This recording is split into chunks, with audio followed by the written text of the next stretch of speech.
के सरकारी कर्मचारियों को जल्द एक बड़ी गुड न्यूज मिल सकती है। जी हां, क्योंकि सरकार लंबे समय से चल रही मांग पर बड़ा फैसला ले सकती है।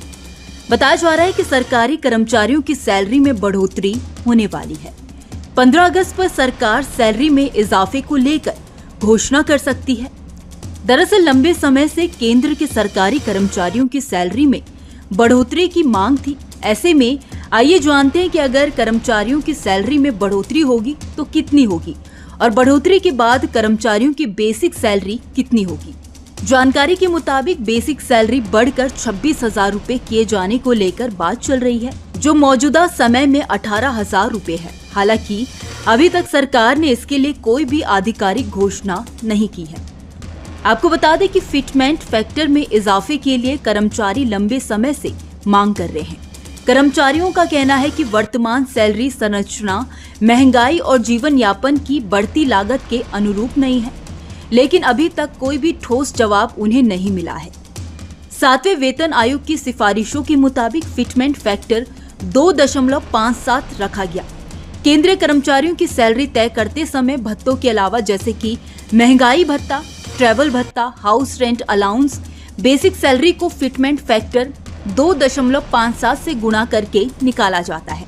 ऐसे में अगर फिटमेंट फैक्टर में बढ़ोतरी होगी तो कर्मचारियों की सैलरी बढ़ेगी। इसी को बढ़ाने की मांग कर्मचारी लंबे समय से कर रहे हैं। आपको बता दें कि अभी तक कर्मचारियों को 18,000 रूपए बेसिक सैलरी मिलती है, जिसे बढ़ाकर 26,000 रूपए करने की तैयारी है। आपको बता दें कि वर्तमान में कर्मचारियों को फिटमेंट फैक्टर के तहत 2.57% के आधार पर वेतन मिल रहा है, जिसे बढ़ाकर 3.68% किया जाता है।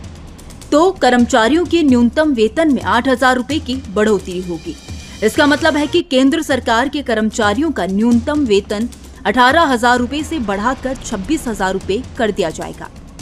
फिटमेंट फैक्टर को बढ़ाकर 3.68 करने पर कर्मचारियों का मूल वेतन 26,000 रूपए होगा।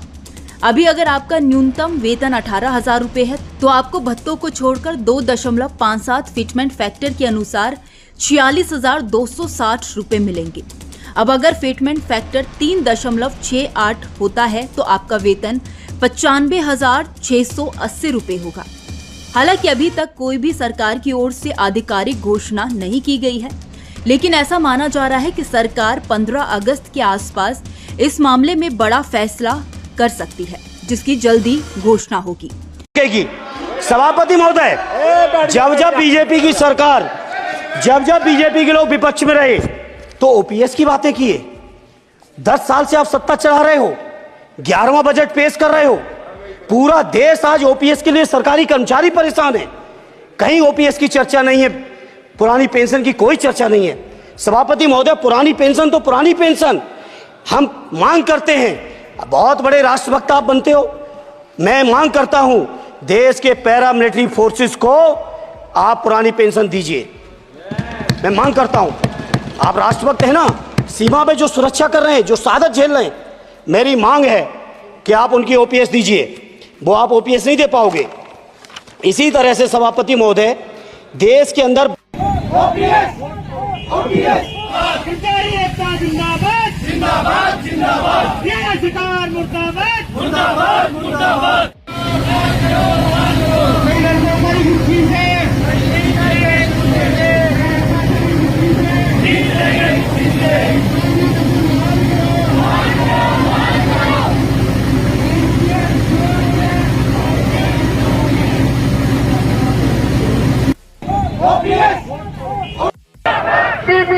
जिंदाबाद जिंदाबाद, पुरानी पेंशन बहाल करो, पुरानी पेंशन बहाल करो। हरियाणा सरकार मुर्दाबाद, हरियाणा सरकार मुर्दाबाद, तानाशाही मुर्दाबाद, तानाशाही मुर्दाबाद, हिटलरशाही मुर्दाबाद।